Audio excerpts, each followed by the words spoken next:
ওনারা তালা দিয়েছেন, তালাটা আমরা খুলে ফেলেছি এবং সেই হিসেবে পরীক্ষা হবে। আমি গার্ডিয়ানদের অনুরোধ করবো আমাদের বাচ্চাদের জন্য আমরা আসলে সকল কিছু করা, এবং আমি টিচারদেরকে অনুরোধ করব যে যদি কেউ এরকম ভুল ত্রুটির মধ্যে থাকেন, কারো পরচর্চায় করেন এবং আমাদের এই বাচ্চাদের জীবনটাকে বিভ্রান্তিতে এবং তাদের জীবনটা ব্রেকআপ করার জন্য এই কাজটা করেন, তারা যাতে এই সিদ্ধান্ত থেকে দূরে আসেন। এবং পরীক্ষা হবে, পরীক্ষার শেষে আমরা আমাদের প্রয়োজনে আমাদের গার্ডিয়ানরা অনেকেই উপস্থিত আছেন, আমরা এই কাজে সহযোগিতা করব।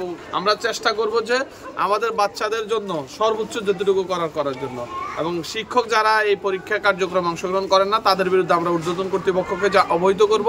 এবং এটা কখনোই মেনে নেওয়া যায় না, কারণ শিক্ষকরা তারা সরকারি কর্মচারী, তারা এই সরকারি কর্মচারী হয়ে আজকে যদি বিষয়টা চিন্তা করেন, আমি উপজেলা নির্বাহী অফিসার, আমি আমার অফিস তালা মেরে দিলাম, বিষয়টা কেমন যে সরকারের বিরুদ্ধে এক অবস্থান।